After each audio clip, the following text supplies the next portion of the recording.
2025 will go down in history as a year of fundamental transformation of the world order. Key alliances that seemed unshakable have fractured, and conflicts that defined previous year's agendas have entered new phases, reshaping the world's political landscape. This review covers the main events that took place in the US, Europe, Ukraine, the Middle East, and Asia over the year.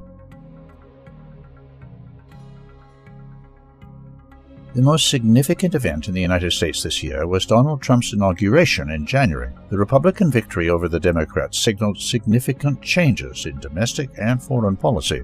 Domestically, Trump is trying to restore the trade balance by introducing tariffs. He has created conditions for the transfer of declining industries from Europe to the US. Trump's policies have dealt a blow to inclusiveness and representativeness, sparking a wave of protests among Democrats.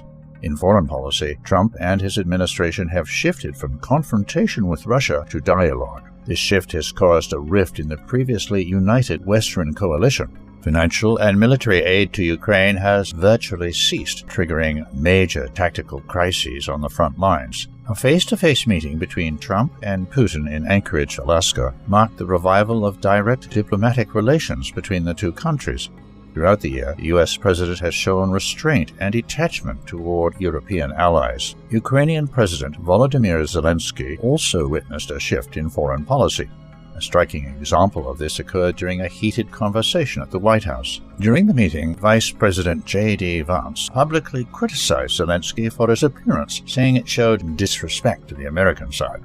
The American strategic bomber strikes on Iranian nuclear facilities were a high-profile event. The operation was intended to demonstrate the strength of the alliance with Israel, a key supporter of American interests in the Middle East. However, there has been no direct confirmation of the destruction of the targets, meaning there is a high chance that Iran's nuclear facilities will remain intact.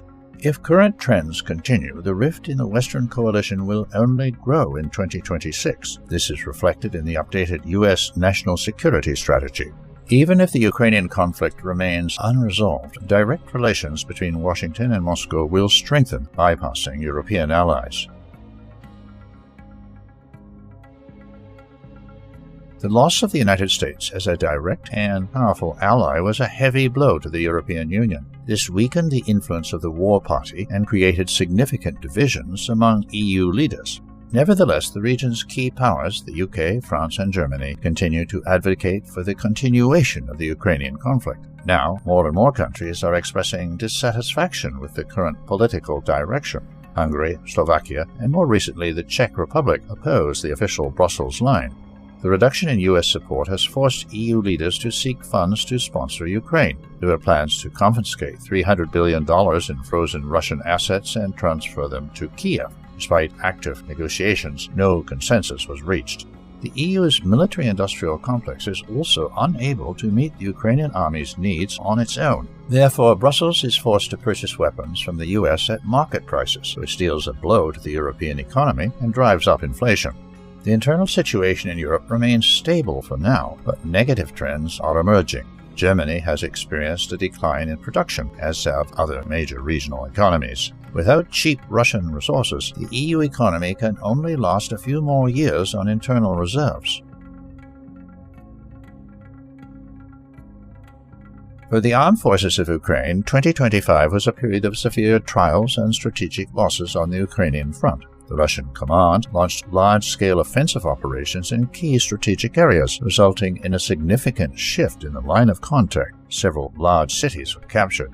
Moscow opened a new front in the north. In response to Ukraine's 2024 operation in the Kursk region, Russian troops began a ground operation in the Sumy region at the start of the year. The expansion of the combat zone forced Kiev to redeploy reserves. This significantly weakened defenses in other critical areas. Meanwhile, the offensive in eastern Ukraine continued. After months of intense combat, Russian forces captured Seversk, Pokrovsk, and Milnograd in December. This allowed the Russian army to consolidate control over a significant part of the Donetsk region. In the south, after 3 years of stalemate, Russian troops captured Guliapol, a key Ukrainian defense stronghold near Zaporizhia. Russia's army control over the city destabilized the entire southern flank of the Ukrainian army. In terms of diplomacy, 2025 marked a radical shift in the West's approach. With the arrival of the Trump administration, the U.S. shifted its policy from confrontation to direct negotiations with Moscow. This divided the Western coalition and presented European allies with the fait accompli of bilateral U.S.-Russian agreements.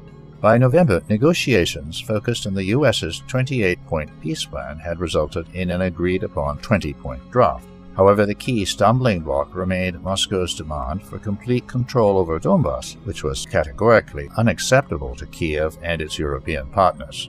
Within the EU, however, the unified position began to crack. Although Berlin, Paris, and London formally supported U.S. efforts, a group of countries led by Hungary, Slovakia, and the Czech Republic blocked the confiscation of Russian assets. By the end of the year, the diplomatic impasse had become apparent. Russia rejected the Christmas truce proposed by the U.S., insisting on a comprehensive agreement on its own terms only. Meanwhile, the Kremlin dismissed most European initiatives as unconstructive, signaling its preference for engaging primarily with Washington and bypassing the divided European consensus. The main trend in the Middle East this year was the active and coordinated return of leading Arab states to their role as independent centers of power. Despite their internal differences, Egypt, Saudi Arabia, and Qatar presented a united front seeking to fill the vacuum created by the United States' inconsistent policies. A striking symbol of this shift was Arab leaders' unanimous rejection of U.S. plans for the Gaza Strip and their adoption of a comprehensive program for the enclave's reconstruction. These diplomatic maneuvers occurred amid a significant shift in the regional balance of power. The Shiite axis of resistance backed by Iran lost its former momentum and sustained significant setbacks. Meanwhile, the U.S.-Saudi alliance reached an unprecedented depth. In November, the U.S. granted Saudi Arabia major non-NATO ally status, along with agreements for large arms deliveries, including preliminary approval for the sale of F-35 fighter jets. However, beneath the surface of these structural shifts, conflicts continued to smolder. The fragile truce in Gaza was not being observed, and tensions remained high along the Israel-Lebanon border. In Iraq, elections were held amid growing political fragmentation. Thus, 2025 in the Middle East was marked by the painful dissolution of the old security system and key players' uncertain attempts to define future rules without external arbitration. Several hotspots of tension remained in Asia over the past year. The escalation between India and Pakistan took the international community by surprise. Large-scale hostilities were triggered by Islamic terrorists attacking tourists in Jammu and Kashmir, a disputed region between the two countries. Active hostilities carried the risk of escalating into a direct confrontation between nuclear powers. After 4 days of fighting, authorities in both South Asian countries declared victory over the enemy, drew red lines, and postponed another confrontation indefinitely to the complete satisfaction of their populations. As the territorial issue remains unresolved, local clashes between the two armies and their proxies are expected in 2026. The likelihood of a full-scale nuclear conflict remains extremely low. The second point of contention in 2025 was Taiwan. The People's Republic of China regularly conducted military maneuvers close to the island. Beijing continues to demonstrate its commitment to the One China policy, reacting sharply to any international activity by Taipei. In turn, the U.S. sees Taiwan as a key ally in the Pacific region and agreed to supply a large package of weapons at the beginning of the year.